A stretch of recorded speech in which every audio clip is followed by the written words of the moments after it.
Hello friends, பாப்பாவுக்கு உடம்பு முடியலை, அதெல்லாம் ஹாஸ்பிட்டலில் வச்சுருந்தோம். இப்போ பார்த்திங்கன்னா பாப்பாவுக்கு வாயில் ஒரு சின்னதாக ஒரு கட்டி மாதிரி சதை வளர்ந்துருக்கு பல்லுக்குள்ளே. ஆனால் பாப்பாவால் சாப்பிட முடியாதனால ஒரு 4 நாள் அங்கே ஹாஸ்பிட்டலில் வச்சுருந்து அந்த ஸ்கேனு அது இது அந்த ப்ரொசீஜர்ஸ் எல்லாம் முடிச்சுட்டு பாப்பாவை 2 நாளைக்கு நீங்கள் போய் பாப்பா வீட்டில் வச்சுருந்து ரெஸ்ட் எடுத்துகிட்டு வாங்க அப்படின்னு சொல்லி வீட்டுக்கு அனுப்பிச்சி விட்டாங்க. ஏன்னா அங்கே பாப்பா வச்சுட்டு இருக்க முடியல, துருன்னு இருக்க மாட்டேங்குது. அந்த பெட்டில் அந்த பக்கமும் இந்த பக்கமும் விழுந்துக்கிட்டு ரொம்ப அட்டகாசம் பண்ணிக்கிட்டு தெரியுது. அதனால் வர புதன் வியாழன் மாதிரி நம்ம ஆப்ரேஷன் பண்ணிக்கலாம், வாயில் இருக்கிற கட்டியை எடுத்துடலாம் அப்படின்னு சொல்லியிருக்கிறாங்க. அதனால் நாங்கள் நேற்று டிசார்ஜ் பண்ணி நாங்கள் வீட்டுக்கு வந்துட்டோம்.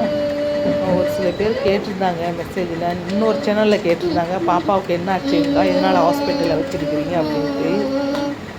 ஏன்னா ஹாஸ்பிட்டலில் இருந்ததால் நான் ரிப்ளை பண்ண முடியல. வீடியோ மட்டும் ஒரு சின்னதாக அப்போ கொஞ்சம் எடுத்து வச்சுருந்தேன், போடவும் முடியல. வெளியே போனேன்.